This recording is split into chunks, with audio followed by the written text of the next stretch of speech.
Thank you all very much for being here. My name is Russell Shorto. I'm the director of the New Amsterdam Project here at the New York Historical Society. And one of the programs that we do, we call the Climate Lab. This is, I think, about the 10th time we've done it. And I swear every time it has been this weather, which is very appropriate to the topic. But if you're hoping for a good turnout, you know, it's a little annoying. Most of the time we have focused on climate, water, resilience issues as they affect New York. Our last one 2 weeks ago was with New Yorkers for Parks, the organization that has represented New York City parks for 100 years, and we were talking about the goal of getting 1% of the city's budget devoted to parks. We've talked about coastlines. We had an event with Rebuild by Design, which we're going to talk about in a moment, and that included Amy Chester, the head of Rebuild by Design, which came into being thanks to Henk Ovink after Hurricane Sandy. Also Kate Orff and Matthijs Bouw, who were responsible for the Living Breakwaters project in the harbor and the big U that's being wrapped around Lower Manhattan, all of which is, in one way or another, comes from the teeming brain of Henk Ovink. So let me, by way of proper introduction, our guest today, Henk Ovink, was appointed by the Cabinet of the Netherlands as the Special Envoy for International Water Affairs in 2015. So you've been at it 8 years? As Ambassador for Water, he's responsible for advocating water awareness around the globe, a big job, focusing on building institutional capacity and coalitions among governments, multilateral organizations, the private sector, and NGOs. He's also been principal for Rebuild by Design, the resilience competition he developed and led for President Obama's Hurricane Sandy Rebuilding Task Force. He's co-author of the book Too Big, Rebuild by Design, A Transformative Approach to Climate Change, which explores the recovery work post-Hurricane Sandy as a learning opportunity. He also holds a research position at the University of Groningen in the Netherlands and teaches at the London School of Economics and at Harvard Graduate School of Design. In 2018, he was awarded honorary membership of the Royal Institute of Engineers of the Netherlands for his global water work. What we are here to talk about today, he just organized the just completed UN Water Conference, which brought I think, 6,500 people, hundreds of events over the course of 3 days.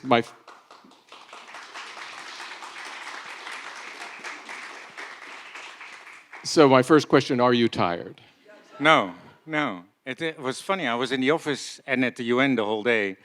And my team came in late. And I said, I slept 20 hours. I was like, really? My wife and I went to Marcus Miller on Saturday night, which was amazing. And it's a relaxing day yesterday, but it's good to be at it again. Yeah. So and this has been I've known you for 10 years or more, and that seems to be, I should look at your wife. This is his normal energy level. Yeah. So now 8 years, do you have any count of how many countries, how many air miles you've been? No. Okay.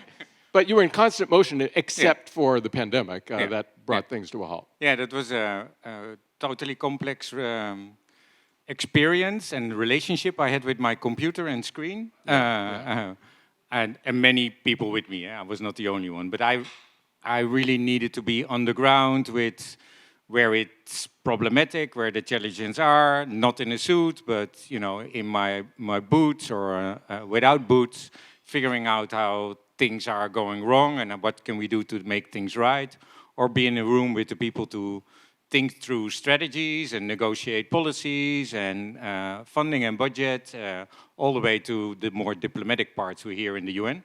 And behind the screen, it's so tough. What I found, I think the most challenging, that all of a sudden, while we know we have to achieve something, all of a sudden our digital calendars become more important. So people would be in a meeting, say, I have to run to another meeting. I would say, no, we're in the midst of a conversation. Gone. Yeah, so instead of that, you could actually, take them by the arm and say, wait, That was not my ideal period, but it helped. In that context, we negotiated the modalities resolution for the conference, so it is possible. So the Special Envoy for International Water Affairs, the idea behind that was, I gather, that the Netherlands feels that it has a special role to play in having been so far ahead of a lot of other places in dealing with issues of water and climate, and therefore it ought to take the lead. Is that fair to say? Yes. You also have to understand where this came from. This was 2014. This was in the lead up to the Paris Agreement. This was in the lead up to the Sustainable Development Goals and the Sendai framework for disaster risk reduction. So 2015 was a big year for development. We started with Sendai, really agreeing as a world on how to deal with disasters, risks, and turn them into opportunities and preparedness. Then we went to Addis Ababa to negotiate finance for development, to make sure that there was money in place. Then we went to New York to say, okay, the agenda for the next 15 years are the Sustainable Development Goals, all 17 of them. And then to Paris for the Paris Agreement, and then to Quito for the new urban agenda. So 5 UN agreements with the world on the most important topics. And 2014 was in the preparation, and the Minister for Development Cooperation, Liliane Ploemen, and Minister for Infrastructure and Environment, Melanie Schultz, both said, water is cross-cutting. We find it in everything we do. When we talk about climate, or health, or equity, or equality, or finance, or, of course, disasters. And indeed, there's something to give, but also something to learn. But there's no one running such a program on behalf of the cabinet. Can you come back from DC and New York and run as a special envoy, or set up as a special envoy, something we don't know what it's going to be, but help us think this through. And now I've been doing this for 8 years. And this, am I right, this event, the UN Water Conference, was your finale? Yeah. Okay, so that's because the government has decided to end that position, is that right? No, diplomatic positions are often 4 years. But since we had no clue if this was going to be something, we said, let's do 2 times 3. If it's nothing, then we can say goodbye after 3 and, say, okay, bye. Or if it's going to be something, you have 6 years, which is a little bit more than 4, to build this out. And after 6 years, we just negotiated the modality, so the resolution for this UN conference, and we became the co-host. So the cabinet said, can you please continue at least for another 2 years so we can organize the conference under your leadership? And then the government now takes a different angle at it, combines the role of an envoy with a director on climate adaptation and water. So it turns into a different position. So you could say it matured, and it's more now within the institution. So now it's time to go on. I see. And can you highlight 1 or 2 of your biggest successes in that time? We did not discuss this. Eh? No preparation here. So I think the conference, when I started, I immediately discovered so I was appointed on a Thursday. On a Friday, I was on a plane to Sendai in Japan, and found myself in the middle of a UN process on disaster risk. And it turned out that while there was a negotiation for disaster, and then on finance and sustainable development and climate and urban, there was nothing on water. So there was this big void at the UN when you wanted to call someone on water, nobody picked up the phone. So at the first beginning, with the partners in the field, led by the World Bank and others, member countries, stakeholders from the private sector, finance sector, we said, we have to fill that void, but we had no clue how. Because then and now, it's not a good idea to say, I want more United Nations. The United Nations is seen as this massive bureaucratic organization.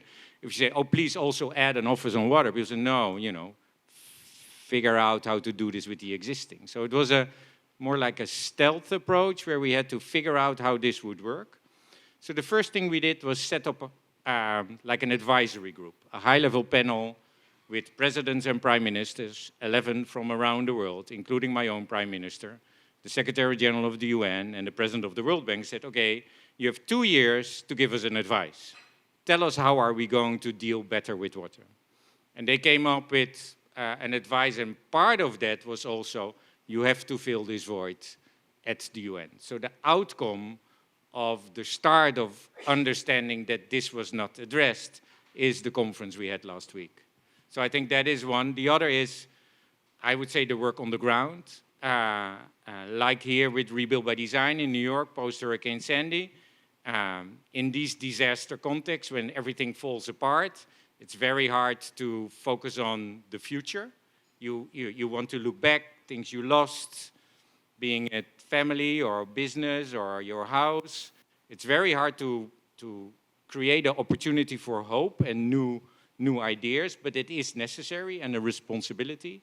So I took those lessons from New York and from the work prior to Asia first, and I set up a program called Water as Leverage, really using water as a catalyst for climate action in cities, in communities. And we started in Chennai, in India, Khulna in Bangladesh, and Semarang in Indonesia. We're now in Europe and in Latin America building out this program. But this work is really about the immediate need for individuals and communities and businesses in cities at risk. And we're implementing the projects within 5 years.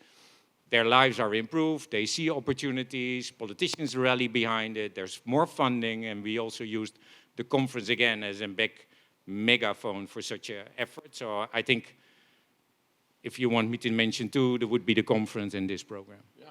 So you being here for, I guess, a few months organizing this conference, this is kind of coming full circle because, in a sense, you started, I mean, this whole phase of your career started with, you have Hurricane Sandy to thank for it. And in a way, New York has Hurricane Sandy to thank for having a new focus on water as something that has to be dealt with now. It's not something for the future.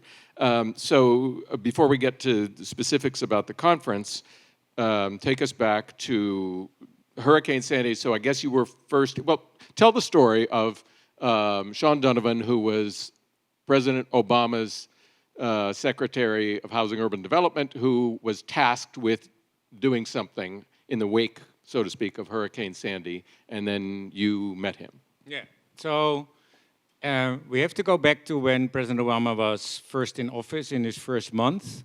He said, no Katrina on my watch, meaning I don't want to see a federal government that has no clue what to do post such a disaster. And we all know the images of then President Bush after days or weeks flying over New Orleans, where it literally became the disaster on top of the disaster.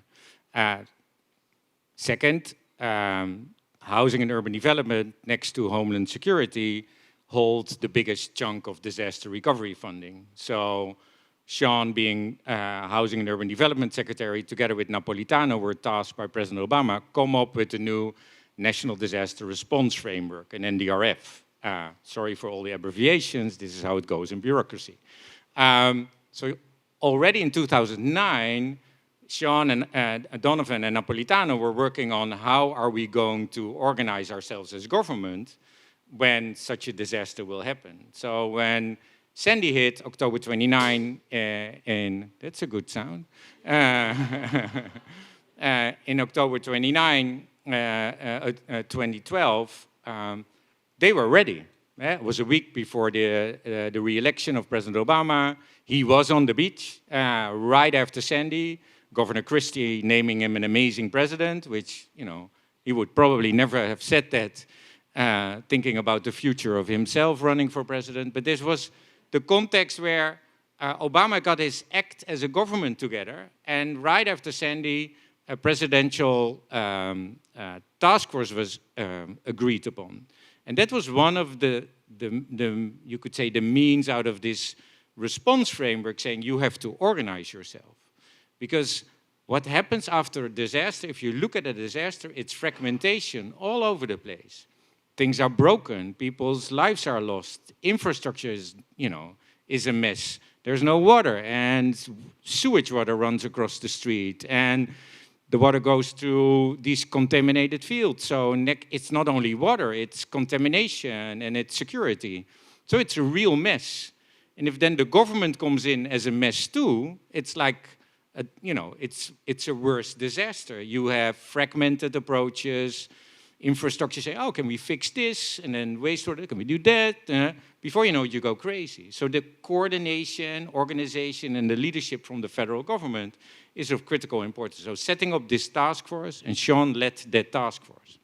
Now, I've been working with the Obama administration from the beginning, from the Netherlands, where I was responsible for water and planning, setting up novel ways of funding infrastructure and innovations. And Sean went on a holiday with his family to Berlin. And he called me and said, can we visit you? Can you tour me around in the Netherlands? And I said, sure. When are you coming? He said, January 1st. I said, sure. The Netherlands is asleep. It's, New Year's Day. We we drink champagne and eat oliebollen, which of course you would know, but it's like a Dutch donut, but then with raisins in it. And you can try, eh? Yeah, you never know. I said, but that's okay. We'll figure this out. So we got a little group together and a minivan, and we picked him up from the station in Rotterdam, and I toured him around for 2 days. And two things happened. One, Sean and I were sitting on the back of this car, talking, and so really getting a better understanding of each other's and our hearts and minds behind what should happen. And the second, he was really seeing not only the infrastructure, but the culture behind that infrastructure. And I went home and I said to Irene, I said, this is a match. This man understands what needs to happen. I want to send him an email, but we have to talk to each other, because before you know it, he says yes. And Irene said, okay, what do you mean? I said, well, I want to work with him to see how we can use Sandy as an opportunity. I mean, it's a mess, but but it's also our responsibility as governments to see such an opportunity. And I know it's hard when you lose. We were in the region after, and you talk to people that lost everything. They don't want to see a Dutchman with a bald head and blue eyes saying it's an opportunity. But it is their responsibility to do anyway, to take them by the hand and learn them that, yes, you lost everything, but building back has to be done in a different way. You lost everything, you can't get back, but what we can get back is a future that at least is better than what you had. And that's the tough job. So I said to Irene, I'm going to write him this email. If he thinks too that Sandy is the game changer, that's how I called it. And I started the email with saying, Sean, I hope, thank you, la la la la, for all the work. Probably said something for all your leadership, which I picked up as a phrase. Americans always like to say, so I immediately quote unquote, thank you for your leadership. And I meant it, but I remember that. And then I said, if you also think, and I hope I'm not being too forward, but I think when you think like me that Sandy is a game changer, let's work together on this. And Sean, we had Blackberries at that time. Can you imagine? This is not even so long ago. Eh? Sean opened his put his Blackberry on when he landed in Dulles, and Liza and the boys were with him, and he my email, and he said to Liza, "Is this guy serious?" And Liza said, "Yeah, I think so." Yeah. And he wrote back, "You're just forward enough. When can you start?" Okay, so that was, you were in New York then, late 2012 or in 2013, I guess. Yeah. And looking over the past decade, what do you see in terms of New York's level of awareness of what's coming and how it's preparing? I think a lot of New Yorkers complain. At the same time, I have a sense that New York is ahead of a lot of other American cities in dealing with these kinds of things. And it's good to complain and to hold each other, public and private sector, accountable in the context and in the wake of climate change. The IPCC, which is the Intergovernmental Panel on Climate Change, I think we're among people that understand what that is. Just released their new report last week. And the 1.5 degree, that was the ambition of Paris, is going nowhere. So yeah, we're not at speed when it comes to climate action.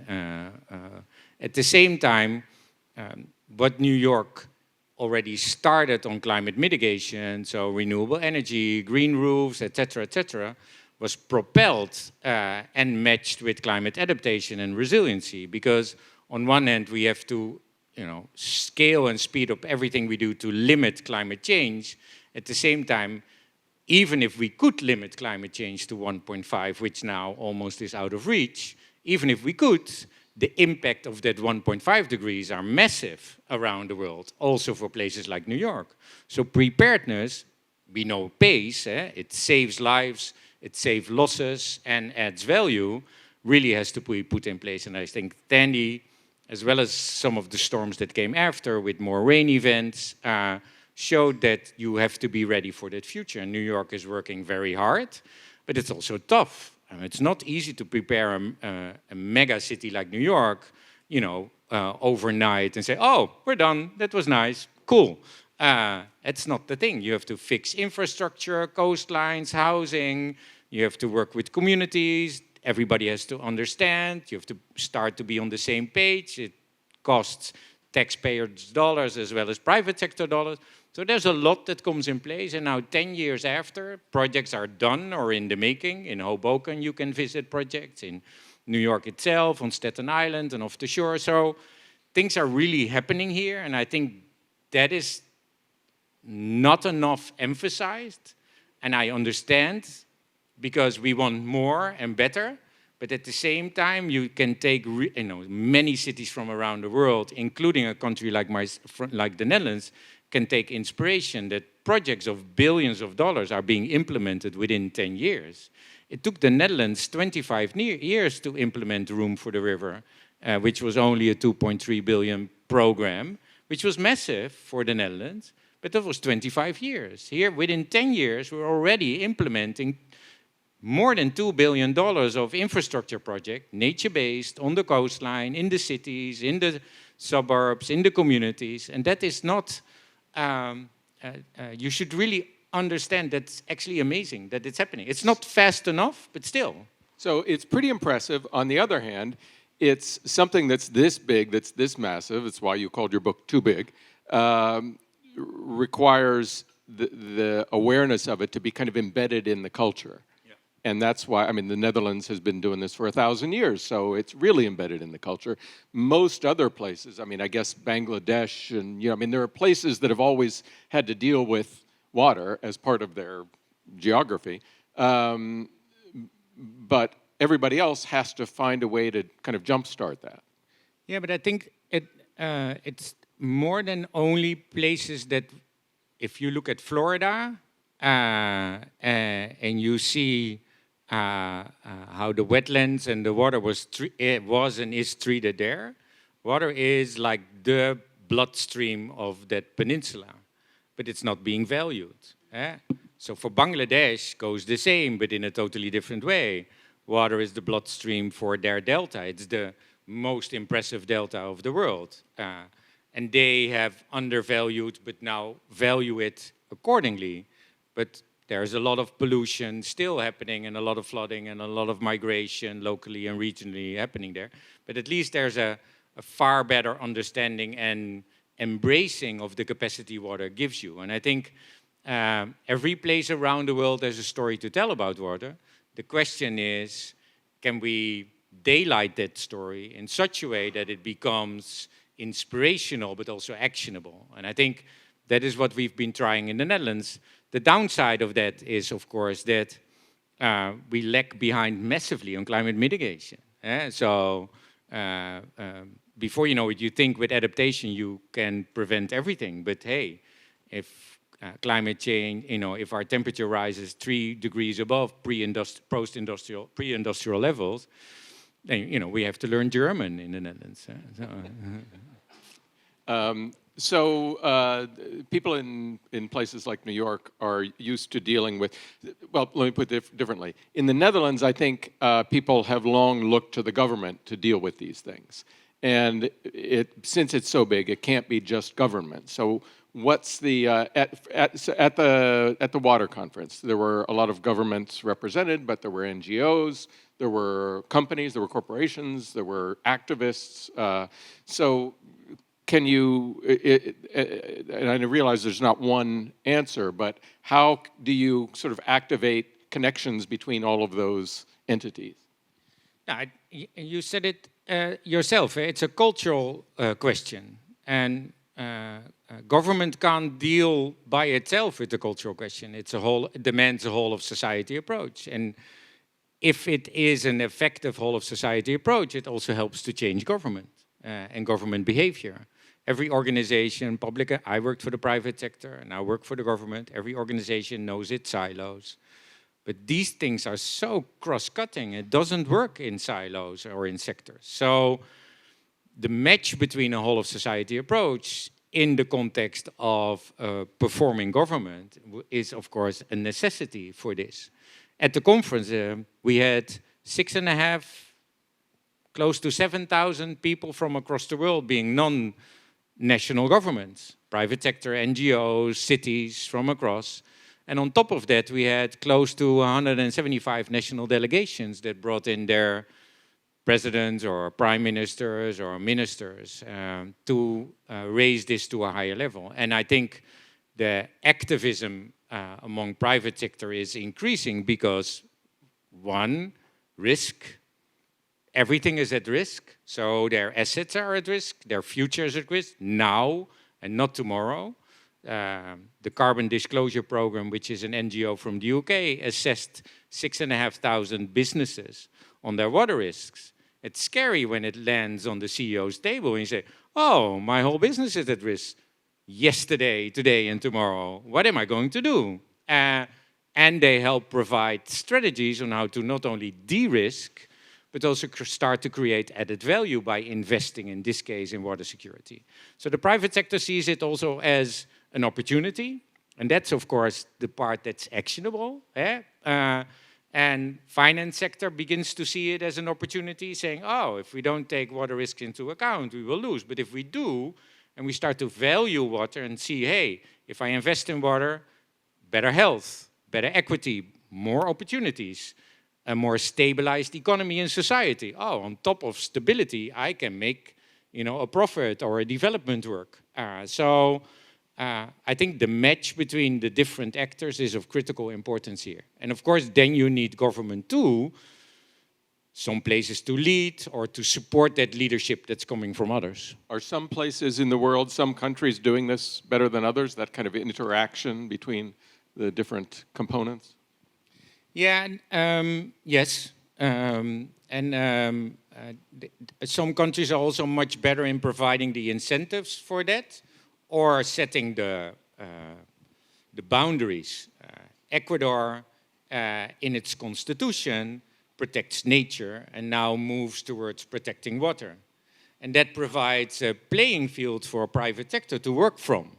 It's not limiting private sector at all. I was with the Minister of Ecuador in Davos at the World Economic Forum, where you actually meet the 2 and 3 or 4 worlds, and he's seen as a champion from the private sector, not because he protects nature, but because he protects nature. It's the opportunity they see. So I think a government that is accountable, but also predictable, you could almost say, because the legislation doesn't change overnight, policy is there for the next years and years to come, sets a level playing field for private sector to work on, as long as it's in the right direction. Yeah. So this is a huge issue. You got this huge conference. Just to put it pull back to the broadest context, there are, I think when we first met, you put it into 3 terms with water. Either there is too much, or there's too little, or it's too polluted. So is that the kind of broad overview that the UN is trying to tackle in this conference? And that was 10 years ago. No, more, I think. We're now worse off. So it's not either, but it's and something added to that. We were able in the last 5 years it's going to be a little bit technical, but I'll try to explain. We broke the hydrological cycle, and that means that there are as many water molecules in the world, but now because of human behavior, we took so much water from our ground and from our rivers, and what's left we pollute, and with sea level rise becomes more saline, that the fresh water that is left for us, for food production, for energy, for our businesses, is getting less and less and less every day. And at the same time, because of land use planning and deforestation and anything that comes with that, increasing climate change, and climate change then increases evaporation, we have more and more water in the skies. And that water is actually traveling across continents. So droughts in the US are impacting rainfall in China. Deforestation in the Amazon is now creating massive rain events in Africa. And that means we export water through climate change and land use planning from continent to continent. So the water that was there in Latin America then becomes less in the place where we need it most. And then in Africa, in the Congo region where they don't need it, it just starts to pour. So this is a novel challenge that came with the fact that we abuse, misunderstand, and totally undervalue and undermanage water in the context also of climate change. So it's a bigger challenge. But is that a problem that is solvable? Yeah, everything's solvable if we change our behavior. If we stop polluting our water. And I think for water, it's actually more solvable than for other things because it's behavioral, but also technical and policy. In some places of the world, agriculture drinks up 90% of all the water. Totally unnecessary.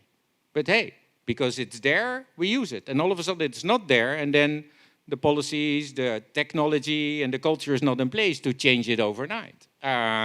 Industry is forgetting that reuse through recycling next to reduction of water is easily possible. Even in an industry as the fossil industry, which of course we don't want, but they use water in their production process. In Central Asia, there are countries where those fossil fuel companies are prohibited to pollute the water. And they have to put everything back that they use. And they do. But in 90%, 95% of the countries, that legislation is not there. So just, they use the water and throw it away and it's polluted. So it's a combination of possibilities and legislation and rigorous governance and government and public and private agreement to go against these vested interests. Because they go for the easy way, and this is going to be the hard way. I'm trying to, get a handle on questions to ask about the conference because it's so big and it quickly becomes very abstract. Helpfully, the International Institute for Sustainable Development already has a report on the conference. So they've been following it every day. So there were. Maybe if you break it down into these 5 interactive dialogues that, on water related to health, sustainable development, climate, cooperation, and then the Water Action Decade, which we're in the middle of. Can you talk about a few of those and how they were addressed? Yeah. So because water, it touches upon everything, before you know it, it's unmanageable. For such a conference, it's all hard to manage in real life, and then for a conference even worse. At the same time, you have to understand that what I said before is that on climate there's an agreement, a Paris Agreement, and after that came Glasgow. So there's a negotiation, and that means that there's 2 weeks in a year where the world comes together on climate, and they try to get to a better agreement. And then there's 50 weeks per year on the negotiation, very well organized. On water, there is no agreement. So it's a little bit free for all. So when we were tasked together with the Republic of Tajikistan to organize this conference, we said, how are we going to do this? Because there is no process to get us to New York. But we were helped because the UN agreement said you have to organize this conference along 5 dialogues, the main structure. Then the question was, what are the themes of these dialogues? So we went around the world, digitally in Bonn, and then we went to Senegal in Africa, and Kumamoto in Japan, and we went to Dushanbe in Tajikistan. We found ourselves in Lisbon in Portugal, and then we also organized online meetings and regional sessions to get as much input from as many stakeholders as possible. So from individuals, from researchers, from activists, from government, from cities, private sector and finance, and they all brought ideas after ideas. So we had this pyramid of ideas, and then we tried to make 5 themes out of them. And it turned out that part of them are really focusing on health. And coming out of the pandemic, that was clear. Wash your hands, not for nothing, was like the thing we would say most. Well, 2, 3, and 4 billion people lack access to that drinking water that would provide you health. Hygiene facilities that would make it possible to wash your hands, or sanitation facilities to go to the toilet. So we knew that was a big topic. Even now, with such large numbers and in the context of health prevention and protection. And at the same time, water and sanitation and hygiene are a human right. So it also touches upon the right of people to have those facilities, to have that opportunity. But billions of people lack access to that human right. So we knew this should be addressed, and we have to also figure out how to break through this gap. The second, of course, was about anything in development. We know water and energy are related, and food, as I said, and cities and infrastructure. And we call these interlinkages always a nexus. There's a relationship between water, energy, and food, between water, infrastructure, and cities. So we had to unravel this also from a policy, also finance, a public-private perspective. So we thought this is also a big chunk, theme number 2. The third, of course, is climate. 90% of all disasters, climate disasters, are water-related. Floods, droughts, and pollution is actually exacerbated by climate change. And in the context of climate disasters, we also knew that we had to do something on disaster recovery and preparedness, and the combination with nature and biodiversity. So we put that together. Those were the more substantial themes that now we have it more or less all, we'll see. And then partnerships, governance, formal partnerships on how to work together, public and private, informal partnerships in communities, scientific partnerships. There's no IPCC on water, but we need to understand better. And then don't forget transboundary. Transboundary means across a border, one country to the next, water always flows across. If I build a dam in you can see it now here in the Colorado River. I'm not sure if you read the New York Times again. I think you've been reading if you've been reading the Times over the last 3 months, there's been a water story every other day on water disappearing because of damming, because of pollution, because of groundwater abstraction. So it impacts other countries. 2/3 of all our rivers in the world are transboundary, but 100% of our groundwater is transboundary. We share water. So if you share water, you have to get to some kind of an agreement on how to do that. So cooperation across these many divides is of critical importance. And the 5th theme was really about the future. In the context of where we are, how are we going to organize ourselves? At the UN, in the regions, in the cities, in the communities, what is it that we have to do to make sure that the next decade doesn't look like the last decade? So, and then we brought these themes to the United Nations, because the United Nations conference is a conference that goes to the United Nations where countries discuss and try to agree in October. And that is half a year, last October, after the war in the Ukraine started. And the tensions between China and the US and Europe increased. And the challenges in Africa only became bigger. So the world was not in alignment. So we went a little bit shaky to New York to say, okay, we found out that with all your input, these are the 5 themes. Can you agree? And to our biggest surprise, Everybody said yes. So so everybody was there. We had 193 countries in the room with ministers and ambassadors and their representatives.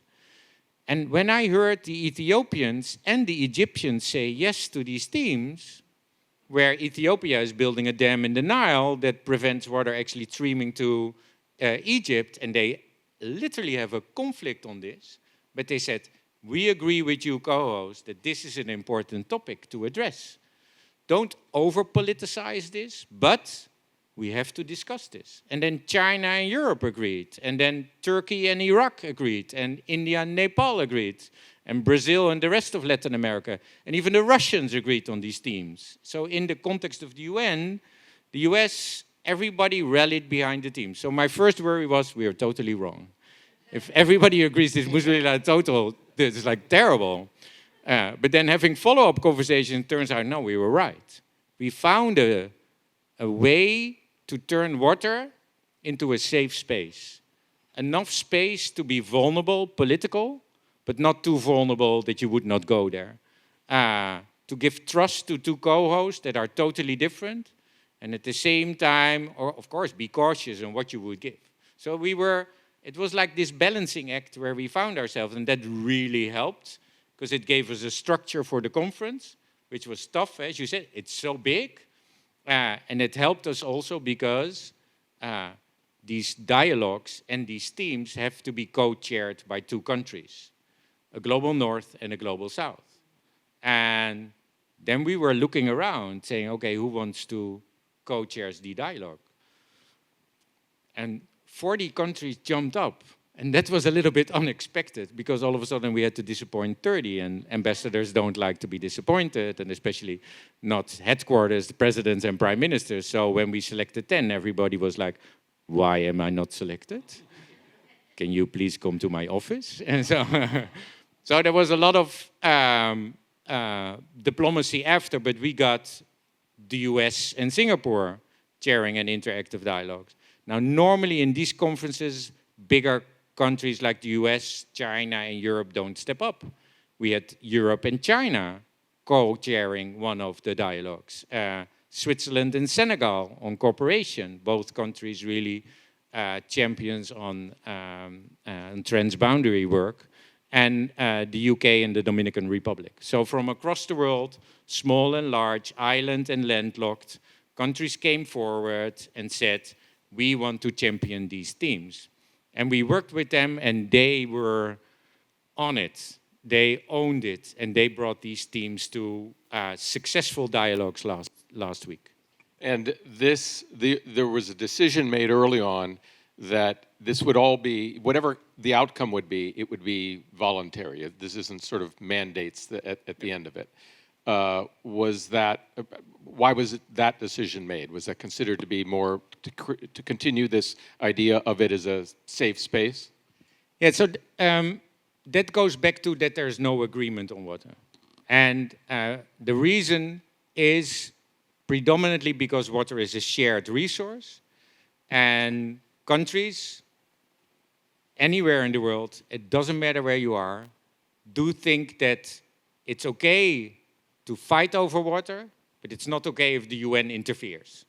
So we can disagree, Ethiopia and Egypt, and it can lead to a war or not, we'll see, but go away. No one from a UN perspective, because before you know it, you have the Security Council, and it becomes, in their eyes, a bigger mess. So they see it as a domestic issue, which of course is not the case, because they are just, it's not working, and they're mismanaging that water.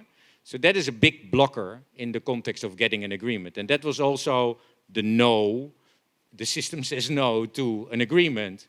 That is where we landed on voluntary commitment in the resolution that set the stage for this conference. A year after that, I said to the member states, so the countries in the UN, that can't be enough.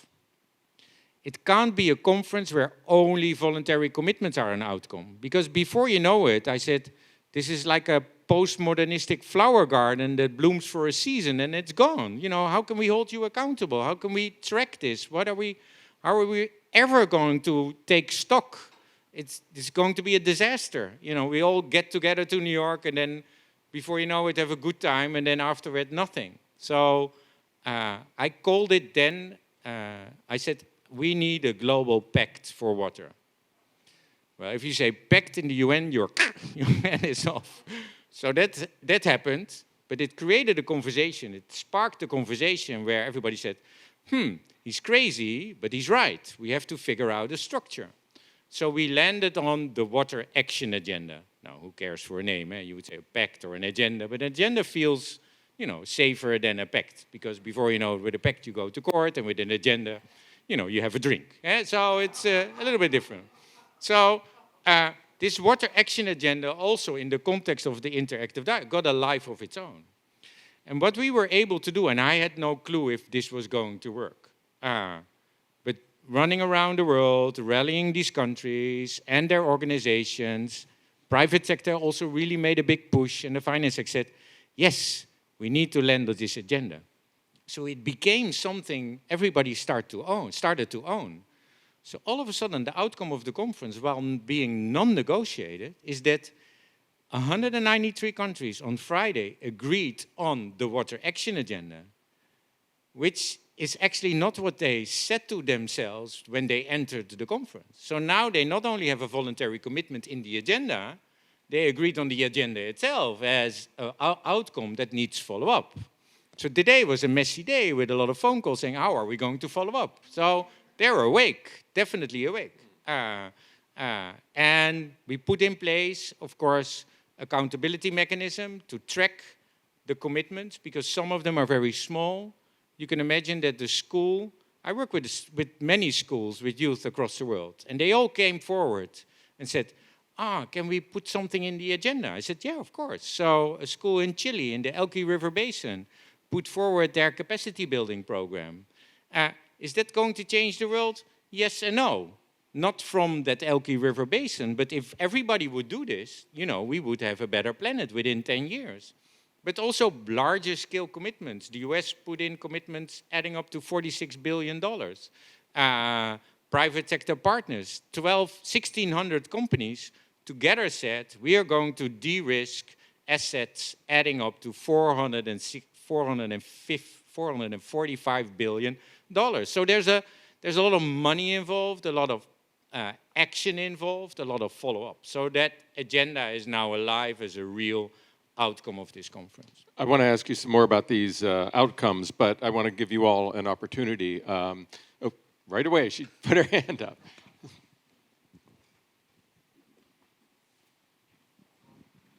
I'd like to go back to the discussion earlier about the rebuild by design around here.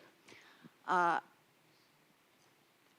deal with future storms and inevitable sea level rise, people are going to have to move away from the coast. And there are perverse incentives going on about this. In New Jersey, after Sandy, you would think, if people were logical, that the property values of the places that had been destroyed would go down. But instead they went up, because the people whose houses were severely damaged gave up and left. And then developer bought the property and built a fancier house in harm's way. And so now we have more expensive houses in harm's way when the next storm comes. This just blows my mind. Yeah. Okay, you want to tackle that? No, it blows my mind too, yeah. And it's not only happening here in the US, but around the world. And there's although I don't call it a logic, but there seems to be a logic behind it, is that real estate pays off on a very short term. And it means if you spend $1 now, tomorrow it's $2. So in the longer run, of course, this is not a good idea. In the short term, they just take the money and run. So from a developer, we did try to do a lot with developers around the world, because this is not only in Jersey, this is across the world where this is happening, to help incentivize that it's not only bad for their investment and the property, it's also actually very bad for the land. And that land could actually be an amazing barrier against more coastal degradation in the context of sea level rise. And so we do an amazing project in Indonesia, where with nature-based solutions, so investing in nature, in wetlands and in marshes, and we actually, with sea level rise, there's more land now because it starts to grow and sedimentation helps. So, but that means not putting your house there, but putting nature there as a protection. So I totally agree.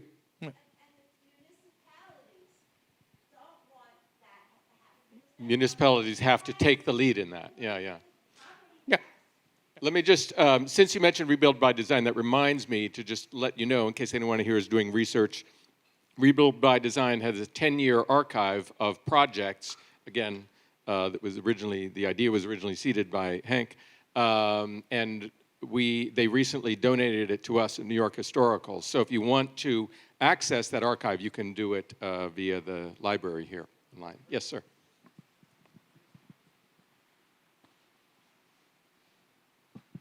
You talked a little bit about the agenda and all these different organizations were doing internally within their own countries, their own space.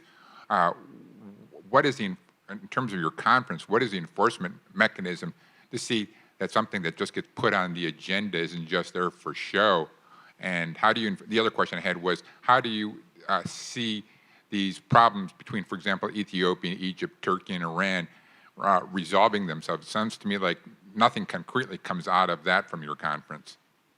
So on the commitments, yes, they're voluntary. It's like with the Paris Agreement, national determined contributions. Although with the Paris Agreement, there is like a stick. The first stick was actually in the Netherlands, where an NGO, Agenda, went to court and said to the government, you're not doing enough in the context of the agreement you signed in Paris. And the government went to court, and they went back to court. So to the highest court actually ruled and said, hey, you're not doing enough. So there was the stick. With this agenda, there's no that level of stick. So the only thing we can do is put in full transparency and evaluate and validate every time the progress. For that, there's a yearly process. So every year in July, we will take stock of all the commitments and show. Is there a stick? No. Can we send in the cops? No. But the thing is that we will chase the ones that do work and excel to see how we can replicate them and spur that. But there's no way that there is an agent in place to do so. We ask agency from this coalition, but there's no police officer chasing it. On the transboundary, there is actually progress.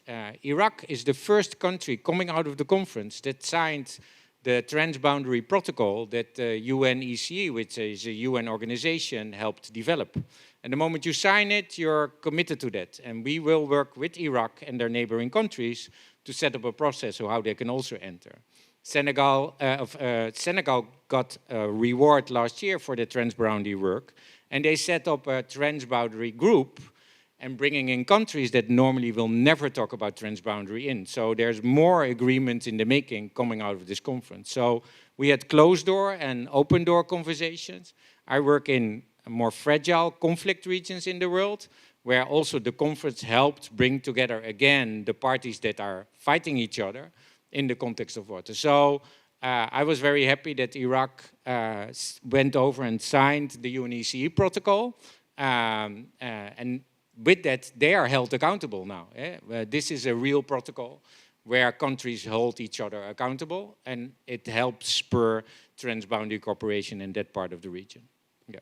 And it's to a good example, which is very vulnerable. India and Pakistan, of course, are no friends. We all know it. We can read the paper. But the Indus Treaty, is the treaty on the Indus, is actually functional.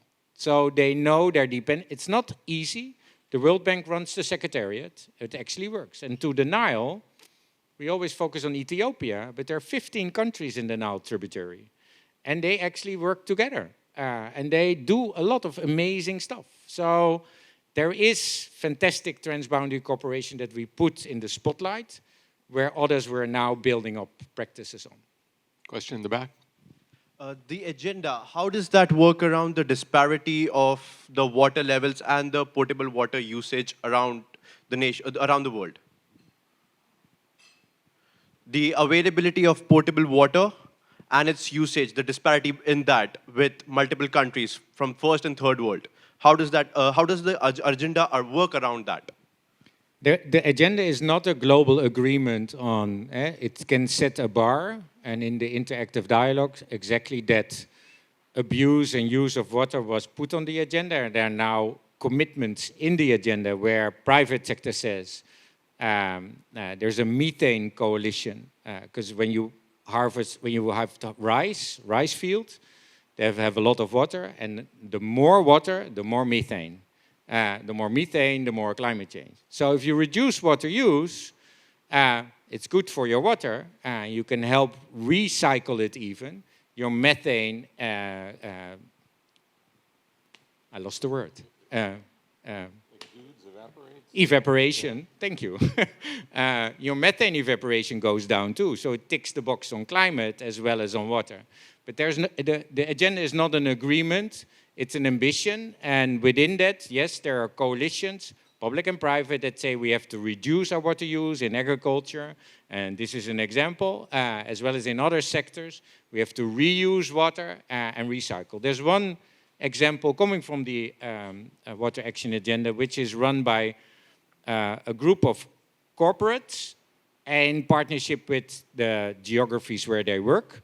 And they want to make 100 river basins water secure by 2030. Knowing that we have, of these large-scale river basins, 275, so more than a third of the world by 2030 will be water secure. And for that, they're setting up coalitions per river basin, which actually would talk to your point, but not globally, but on the scale of such a basin, and say, okay, we have to reduce our water, we have to reduce our pollution and actually get it to zero, we have to clean everything to be able to recycle and reuse it, and we have to work across sectors and silos in this river basin. Yes, ma'am. Behind you.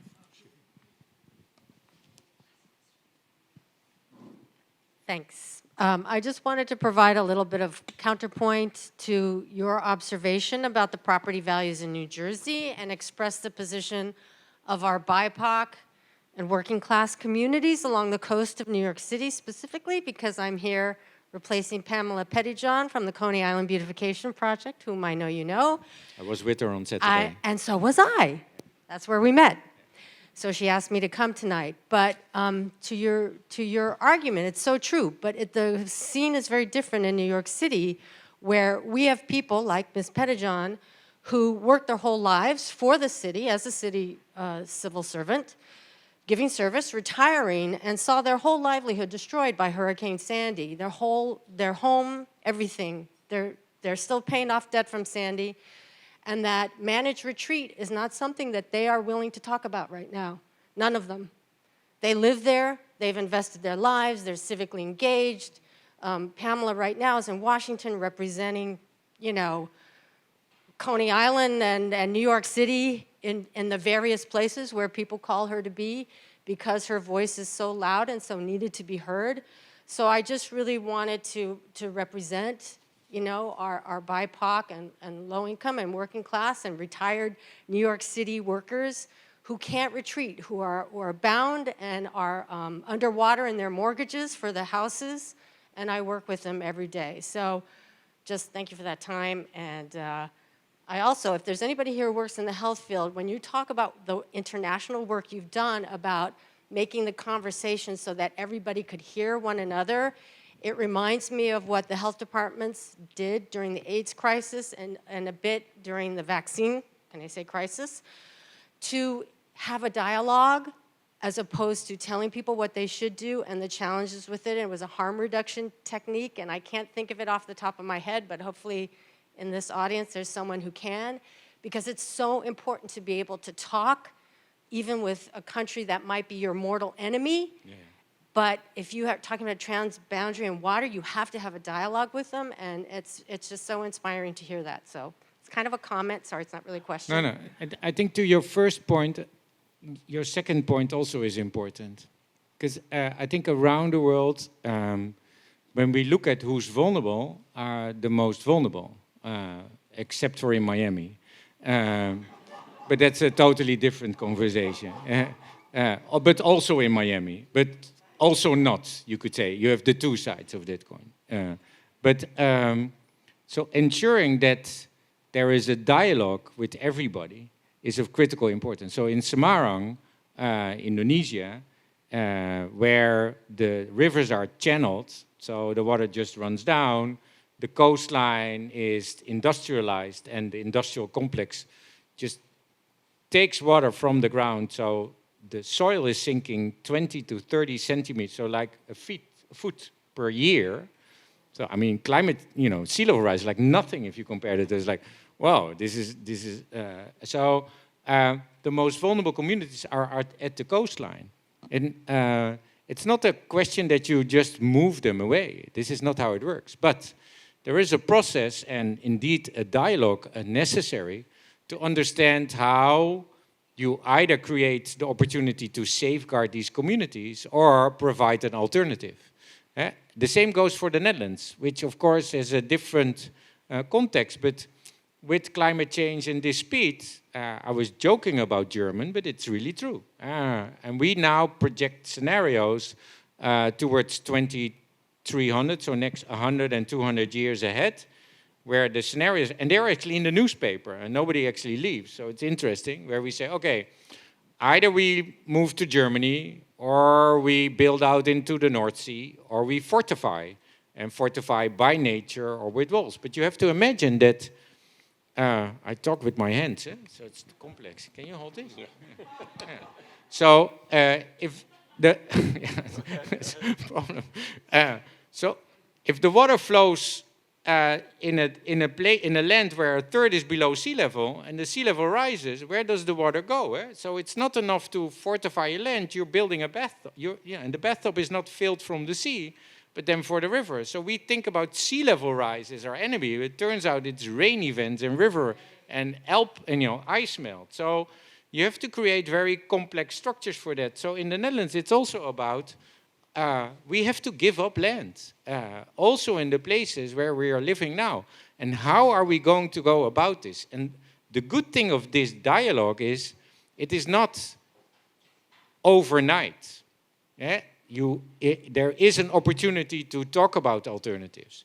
But if we don't talk about that vulnerability and the opportunity, we are just putting our heads in the sand. So that is also not a good idea. Also not for the ones that are most vulnerable, because especially there we have to come up with solutions that are real alternatives for them as well. So thank you for your comments. Let me do one more question. Did you want to go ahead and ask your question? Just let her give you the microphone. To make it quick, could you give a couple of examples of what's happening in the infrastructure for New York City? Both maybe at Staten Island or around Manhattan Island. What are some of the projects that are happening? I can try.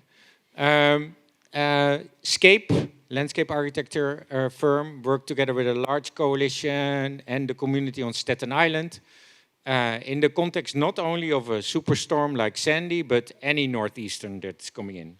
Any northeastern that hits Staten Island eats away a bit of that coastline because the surge and the waves are so tough that they take away the sand from the beach. So that is not only creating more vulnerability on the houses, it's also not good for the environment, for tourism, for kids to go to the beach, and it's also challenging for the environment of water.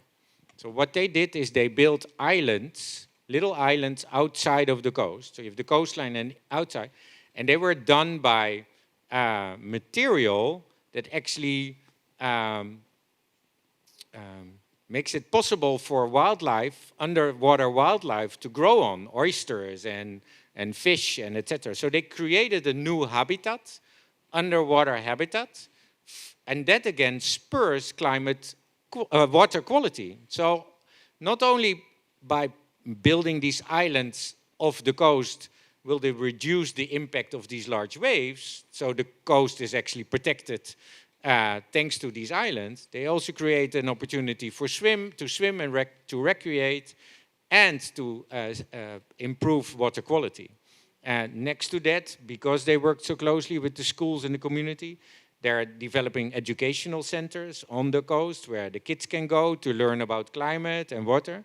And for that, they work closely with the harbor school that sits on Governor's Island, that really teaches kids from across the city and the region what the power of water is. So one little project off the coast of Staten Island all of a sudden sparks a culture of understanding water and why these interventions are so amazing. And I remember when Kate Orff is the boss of Scape, amazing landscape architect, she sent me this image, said, we have sea lions on our islands. We have sea lions on our island. So all of a sudden, and the eagle was spotted, and birds, and there's oysters now. So we create a whole new habitat, and that habitat is good for everyone. All right, thank you. We're normally very prompt here at New York Historical Society, so I have to end it, but this is sort of salon style, so you can stand around. I'll bet Henk will be around for a bit to answer questions. Thank you all very much again for coming out on a rainy night. Thanks, Henk.